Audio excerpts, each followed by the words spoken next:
And we start our top stories today in northeastern part of Africa, that's Sudan, where the country's military has now reinstated the civilian Prime Minister Abdalla Hamdok. Now this follows last month's coup when he was put under house arrest. Meanwhile, a key pro-democracy group that has mobilized dozens of protests had dismissed the deal as a form of betrayal.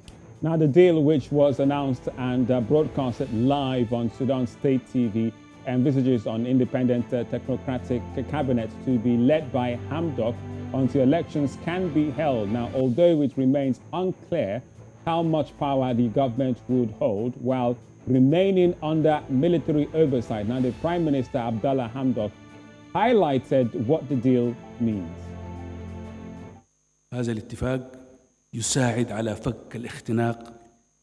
نتمنى فك الاختناق الداخلي والخارجي ونستعيد مسار الانتقال لتحقيق ديمقراطية مستدامة في بلدنا.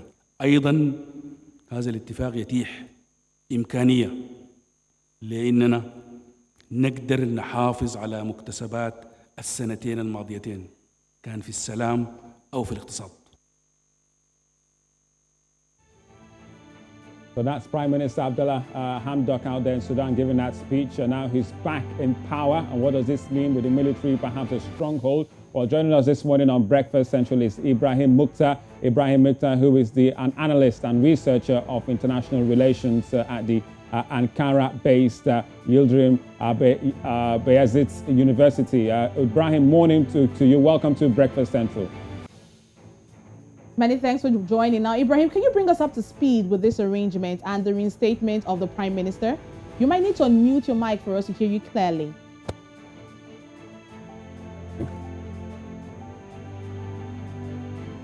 You hear me now? All right, Ibrahim, you can go ahead. We're listening. Thank you for having me on Central TV. All right, Ibrahim. Tell us what's the latest with this agreement and the reinstatement of Prime Minister Abdullah Hamdok. Well, the Sudanese protests right now are beyond Abdullah Hamdok. They have ceased to be beyond Abdullah Hamdok's release, especially after the first few days where some of the protesters have been killed. The civilians are demanding the return of a full civilian rule. They are not interested in having a military component in the transitional government because there is deep distrust of the military. And what Prime Minister Abdullah Hamdok has done yesterday by agreeing to the return of the transitional government actually has been received as a dismay. Protesters in Sudan have been dismayed by the move. They think that Abdullah Hamdok has solved the revolution, and analysts will tell you that he has committed a political suicide. Actually, the Sudanese people have actually had high regard of the Prime Minister because of his achievements, and they were expecting him to remain steadfast on his position of rejecting what they consider to be a military coup. And the agreement signed yesterday actually was received as a disregard of the more than 40 people who have been lost in the past 3 weeks or almost less than a month of the protests.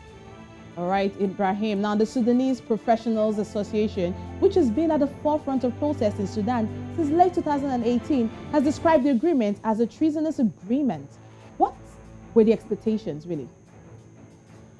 Well, in the first place, the civilian from the ousting of Omar al-Bashir, the former ruler, they wanted a full civilian rule. But after a series of negotiations, which have seen the inclusion of several parties under what you call the Forces of Freedom and Change, they agreed, to accept a transitional government that will eventually lead to, elections that will bring into power a civilian rule.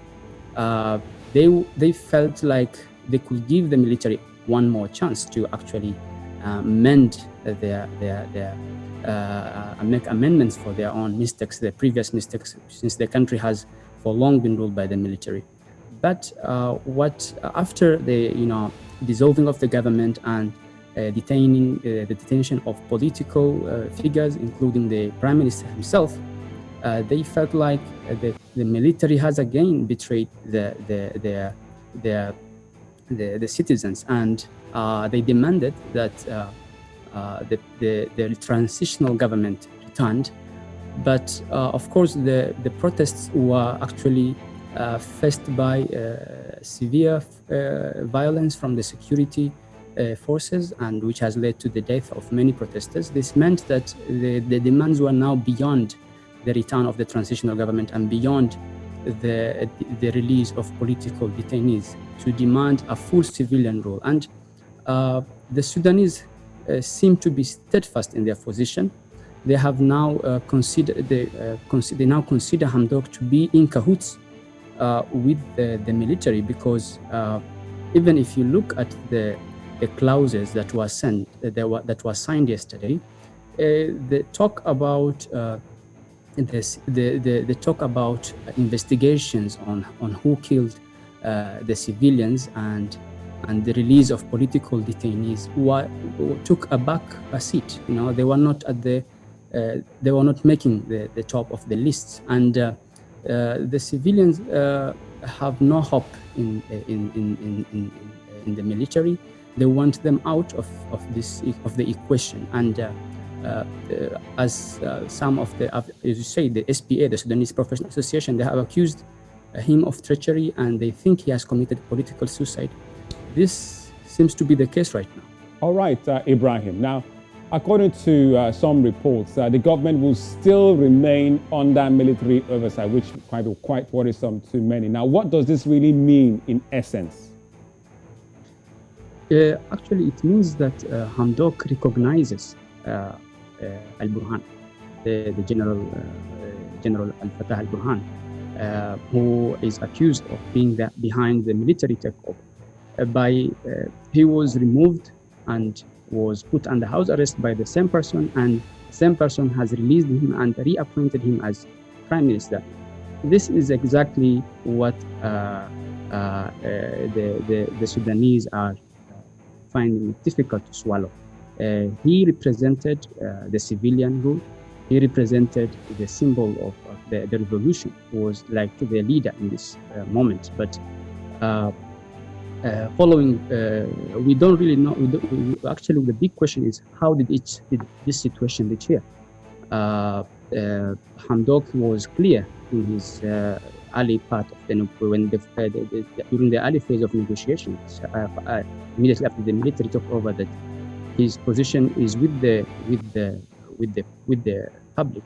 But right now, the only excuse he gave is to prevent bloodshed and to make sure the gains that have been made in the past 2 years are preserved. But the blood has already been lost for Sudanese. 41 people dead is not a small number, and they are, I think, they have proved to be patient over the years, and I think the protests will continue. Okay. I don't know how the international community will deal with it. Thank you so much, Ibrahim Mukhtar, an analyst and a researcher of the international relations at Ankara-based Yildirim Beyati University.